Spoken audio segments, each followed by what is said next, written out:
Assalamualaikum warahmatullahi wabarakatuh dan salam sejahtera.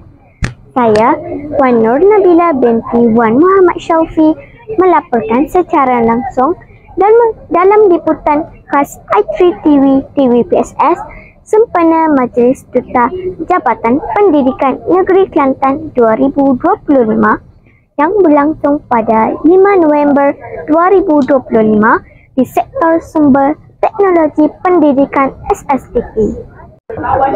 Majlis yang penuh berprestij ini diadakan bagi menghargai dan mengiktiraf sumbangan para pendidik, murid serta rakan strategik yang menjadi duta dalam memperkasakan dunia pendidikan melalui teknologi dan inovasi. Pelbagai anugerah menarik bakal disampaikan kepada penerima yang menunjukkan kecemerlangan dan komitmen tinggi dalam memperluas penggunaan teknologi pendidikan. Teruskan bersama saya sepanjang liputan ini untuk menyaksikan detik-detik istimewa dalam Majlis Anugerah Duta SSTP 2025 Inspirasi Digital Aspirasi Global.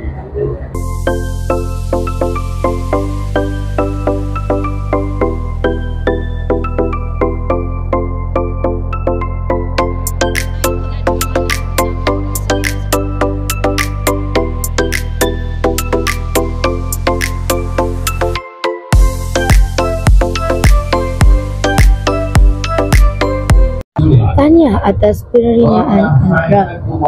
Boleh kongsikan perasaan anda pada saat pengiktirafan ini? Terima kasih atas soalan.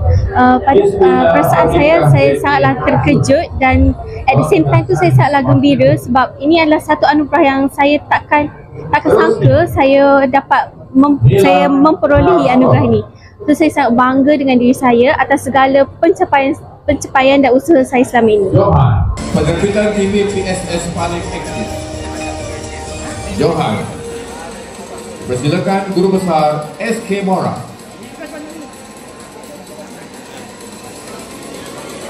Tempat kedua.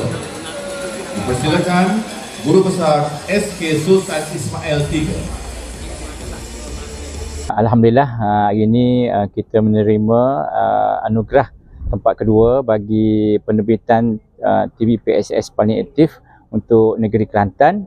Saya amat bersyukur dan amat merasa gembira kerana segala penat lelah telah diberi pengiktirafan pada hari ini. Okey, terima kasih adik Nabiatul. Jadi soal majlis yang seumpama ini ada satu majlis ilmu dan hari ini kita panggil sebagai satu proses pendidikan kepada anak-anak. Ini yang kita namakan sebagai soft skill. Soft skill ini mahal harganya. Demikianlah liputan khas dari i3 TV TVPSS sempena Majlis Anugerah Duta SSTP tahun 2025. Tahniah diucapkan kepada semua penerima anugerah atas kejayaan dan dedikasi yang ditunjukkan dalam memartabatkan dunia pendidikan berteraskan teknologi.